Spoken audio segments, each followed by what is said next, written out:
అందరికీ నమస్కారం. నేను మీ బండెడ్డి రామకృష్ణ, జనసేన పార్టీ కృష్ణా జిల్లా అధ్యక్షుడిని. మీ అందరి ముందు రావడానికి ముఖ్య కారణం, మరి నిన్నటి నుంచి పార్టీని విడిచిపెట్టి వెళ్లిపోతున్న వారు ఏది పడితే అది మాట్లాడుతా ఉన్నారు. మనం ఒక్కసారి గమనించాలి. 2014 నుంచి అనేక మంది నాయకులు, కార్యకర్తలు, జన సైనికులు, వీరమహిళలు ఈ పార్టీకి సేవలు అందిస్తా ఉన్నారు.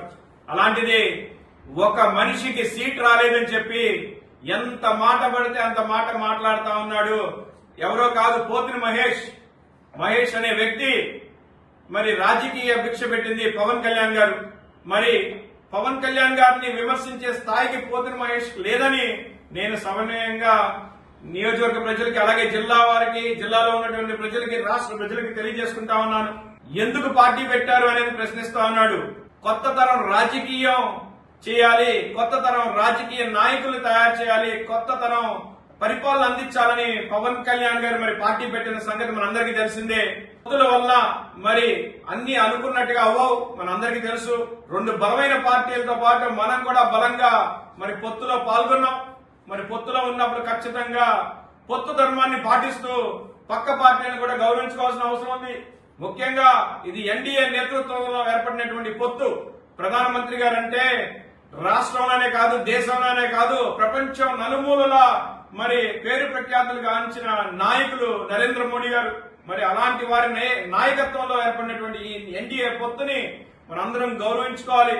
మరి ఖచ్చితంగా కొంతమందికి మరి ఇబ్బంది కలుగుతుంది సీట్ రాకపోతే. ఉదాహరణకి నేను కూడా మరి 13 నియోజకవర్గాలని కృష్ణా జిల్లాలో చూసుకున్నాను మొన్నటి వరకు, ఇప్పటికీ చూసుకుంటా ఉన్నాను. చాలా ఇబ్బందిగా ఉంటుంది సీట్ రాకపోతే, మానసికంగా, అలాగే అనేక రకాలుగా ఒత్తిళ్లకి లోనవుతూ ఉంటాం. మరి పోతిని మహేష్ గారి సంగతి మనం అర్థం చేసుకోగలం. కానీ అంత మాత్రాన విచ్చలవిడిగా ఏది పడితే అది మాట్లాడితే మాత్రం జన సైనికులు ఊరుకోరు.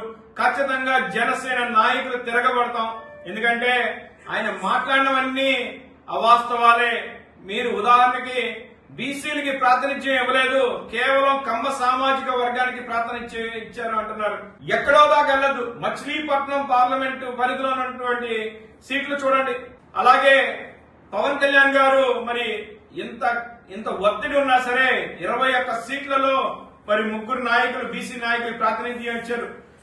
ముఖ్యంగా మరి బొమ్మిడి నాయకర్ గారు మరి 2019 ఎన్నికల్లో పాల్గొన్నారు, పోటీ చేశారు, చాలా స్వల్ప మెజారిటీతో ఓడిపోయారు. అంత బలంగా పనిచేశారు కాబట్టి క్రమశిక్షణతో ముందుకు నడిచినటువంటి నాయకుడు బొమ్మిడి నాయకర్ గారు. అలాంటి నాయకుడికి ముందు సీటు ప్రకటించారు.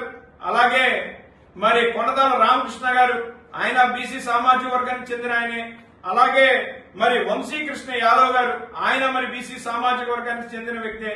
అయినా సరే మరి ఈ పొత్తుల్లో ఎన్నో కష్టాలున్నా సరే బీసీ సామాజిక వర్గానికి ఒక ప్రత్యేకత పీట వేయాలని చెప్పి పవన్ కళ్యాణ్ గారు పాటుపడ్డారు. ఆ 3కి సీట్లు అందించారు. అలాగే 5 ఎస్సీ ఎస్టీ సీట్లలో మనం పోటీ చేస్తా ఉన్నాం.